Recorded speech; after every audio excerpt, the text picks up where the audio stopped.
Hello everyone, my name's Ruki, joining me back on my channel again, and I'm going to check this beer out. I'm going to have a go at pronouncing it, and I think it's Cusquena, or Cusquena. I'm I got the Cusquena bit there because that's where it says it there, Cusquena. But I think it's what did I say before? Cusquena. Cusquena. Notice the accent above the N, so I'm guessing that's how you say it. Please come in and correct me if I'm wrong, please, because nothing bugs me more than when I get the wrong pronunciation. Because when you're in a bar and you're trying to order yourself a drink, and the bartender looks at you and they're like, "What the fuck are you going on about?" Believe you and me, I've done it many a times. All joking aside, then this is possibly a game changer for me. Before I sample this, I will just explain. Basically, my dad is the typical caveman. He eats nothing but fish, meat, and vegetables.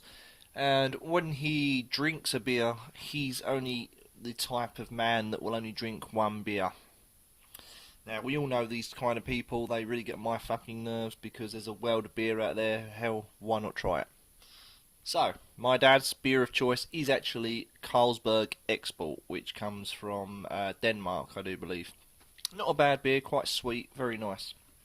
However, when I introduced him to Cusquena, he changed his mind, and I quote, not my words, but in the words of my dad, that has got to be one of the best beers out there.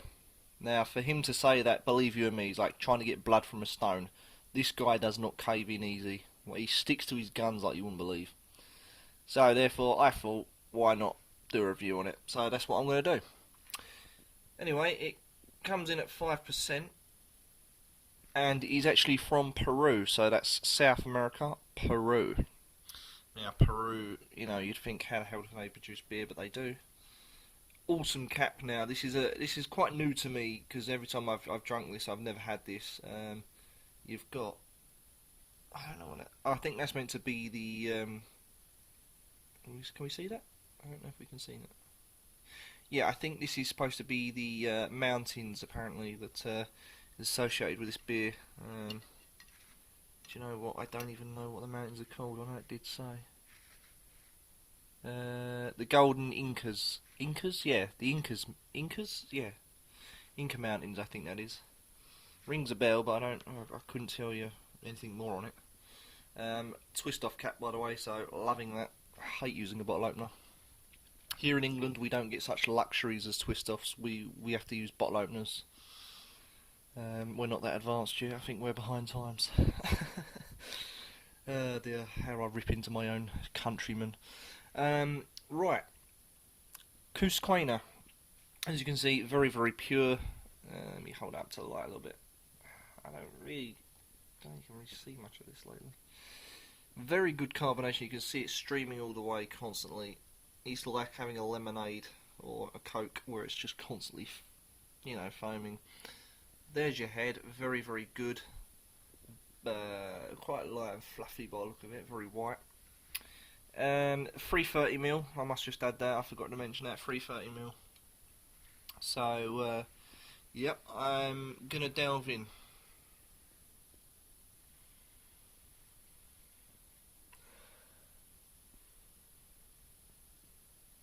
Smells of malt and straw.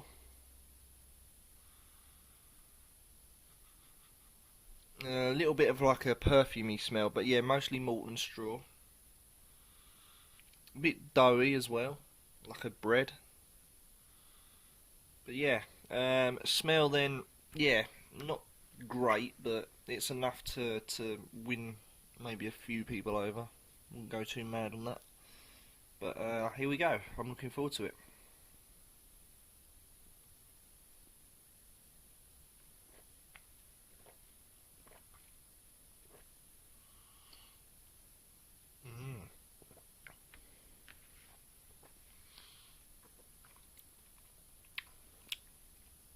Wow. Okay, that is very pure, very malty as well. I must add that. It's quite overpowering with the malt, but interestingly, you get a bit of a dry finish, and the beer itself is so smooth and clean. It's it's quite good. A little bit more work on it, and it could be as clean as Coors. Maybe I know all the American viewers are going to sit there and go, "You cowboy," but yeah, maybe a little. Okay, maybe a lot more work to get to Coors, but what I'm trying to put across is it is a very clean, smooth beer, and you get a little bit of a skunky taste and a malty taste as well, which is quite overbearing. The head is really frothy, goes down well. Carbonations are gentle, and you get like a semi-crisp taste. On the aftertaste is just pure malt. Um,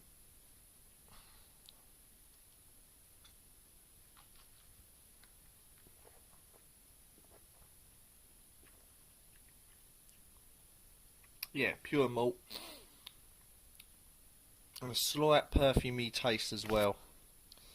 So a very easy drink, and again, I think if you're like my dad and you only stick to one type of beer like a moron, then yeah, you need to broaden your horizons a little bit. But definitely, I think for most people like my dad or ale drinkers especially, you could be persuaded by this beer. I wouldn't say it's the best, but yeah, it's definitely pure. It's definitely different. As I always say, if I burp, it's a sign of a good beer. This is also made with pure water as well, I must add. I'm just going to have a little look at this. Oh, okay. Okie doke, right. I've just read this, and this is interesting. It says, brewed since 1911. 1911, so not that old. In the foothills of Maca... Is it Macachu? Picatu, Peru. I don't know how you say this. Maybe you can see that. Let me see that. My camera gonna be good to me? No, the camera's not gonna be good to me today. There you go. Can you see that? And the foothills of Maca, whatever that is, Peru, is crisp and totally refreshing. It's truly the finest premium lager from Latin America. Ingredients: water, malted barley, and hops. Yeah, I agree with some of that. It's very pure. It's very refreshing, and it is quite crisp. Yeah, I totally agree with that. But quite bearing on the malt taste. Nice and light, fantastic head. Love it. And there you go. There's a bit of lacing for you. So, Cusquena or Cusquena, however you want to pronounce it. Yeah, I'm going to give it a 9 out of 10. I'm going to stick my neck on the line there. Feel free if you want to disagree